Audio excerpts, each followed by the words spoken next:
I have come that they may have life and have it to the full. These words from John's Gospel are at the heart of what church and community mobilisation is trying to do. So what does it mean to have life to the full?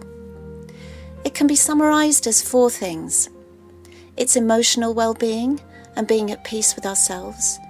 It's physical well-being, which includes being healthy and having a sustainable livelihood. It's about social well-being, living in peace and harmony with our communities. And it's about spiritual well-being, having a relationship with God, knowing that we are loved and valued as we are. But for many individuals, families and communities, this is not their reality, and they are trapped in a cycle of poverty and isolation. The causes of this are many and complex, but perhaps one of the key things that traps people is the negative mindset. The Kenyan facilitator, Francis Njoroge, coined the phrase, "Poverty is in the head and not the pocket." In particular, it's the mindsets of fatalism and dependency that often lead to a state of inertia. Fatalism is a mindset that says, what will be, there's nothing I can do to change things. We see this all over the world, in rich as well as poor countries.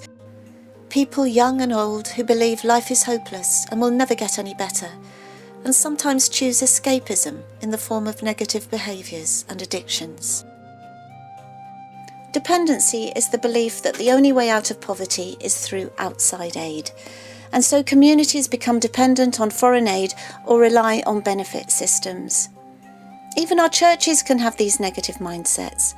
We're just a small church. What can we do in the face of the need around us? The church and community mobilisation process, otherwise known as CCMP, has been challenging and changing these mindsets for over 30 years.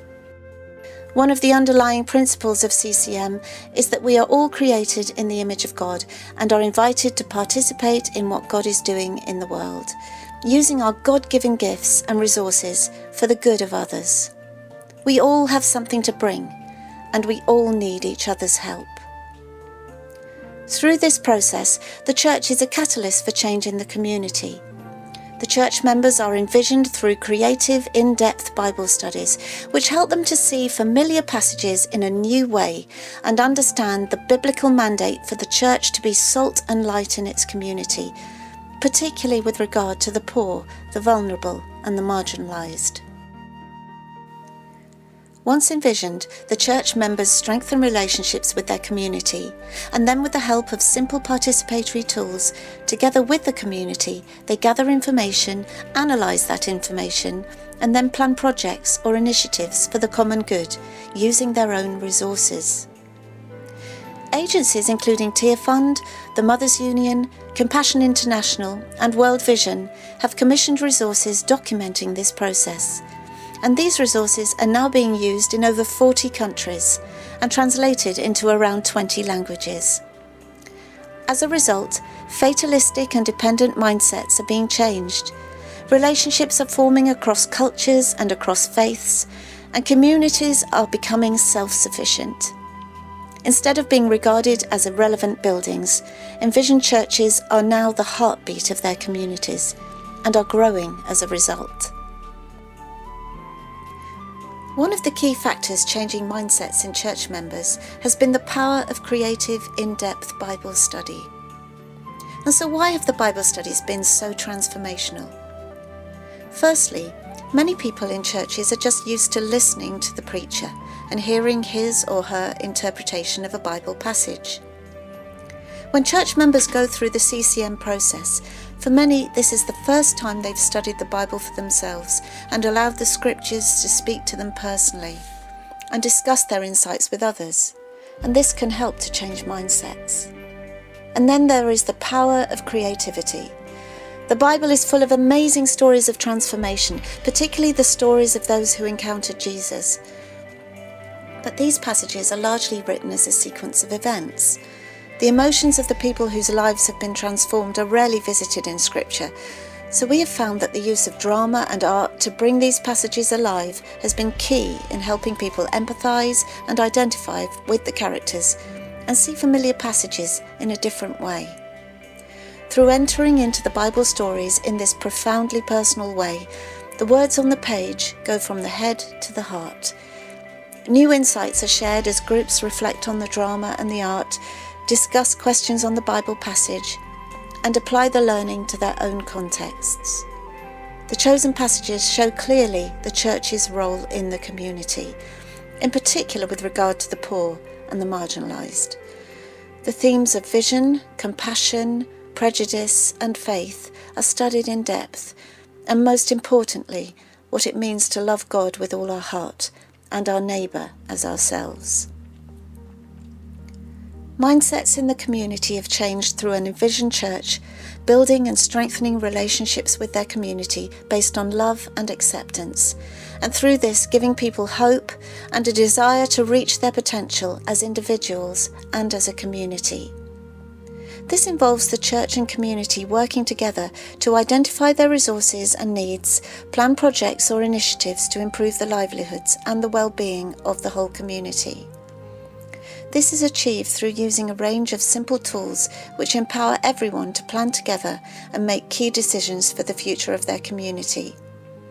Integral to all of this is the quality and character of the facilitator, who walks with the church and community in helping them achieve their mutual vision.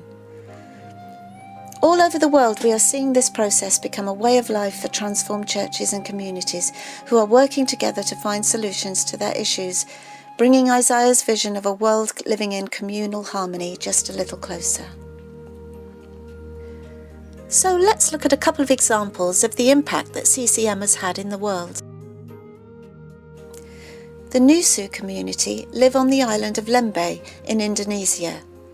Previously, there were various problems including unemployment and drunkenness. Also, the children were often unable to get to the only school on the far side of the island due to the fact that there were no roads and they had to go along the shoreline and the tides often cut them off. The church went through the CCM process and built relationships with the rest of the community. Together they decided to build their own school. They only used local resources, and when they lacked funds to put a roof on the building, families donated pieces of corrugated metal from their own roofs and patchworked them together. There was little stable employment on the island, but an abundance of coconuts. The community had tried to sell to local oil factories, but they paid very little. With their newfound confidence of working together for the common good, they considered making coconut oil, which they knew would bring in a lot more money. As it turned out, no high-tech equipment was needed, and they quickly taught themselves the process. And so they produced basic cooking oil and the more valuable virgin coconut oil, which fetched a very good price for its health and cosmetic benefits. Many of the men who are night fishermen and previously didn't work during the day, preferring to drink, are now involved with the coconut oil production, including the harvesting of the coconuts. As one of them said, "It's best to be sober when you're climbing trees." There's a buzz about this community now. Church and community are working together, men and women are usefully employed, and children are happy and being educated. All are prospering as a result of the new school and increased income brought in by the coconut oil. In the last 8 years, the CCM process has been introduced to Nepal.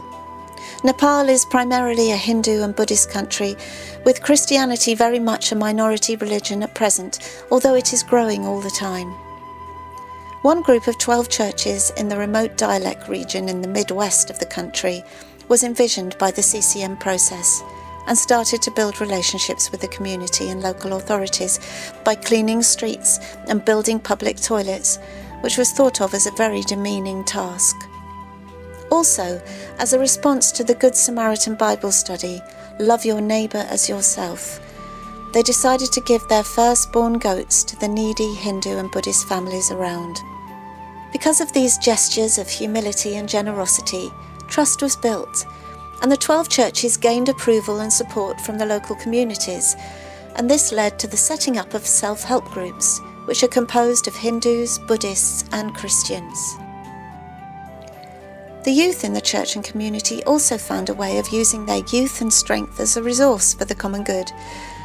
Dailek is very mountainous, and the health clinic is at the foot of the mountains, and it can be difficult to get to by the old and the sick.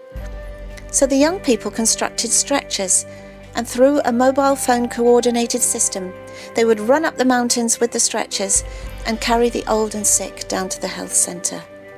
They became a youth ambulance service.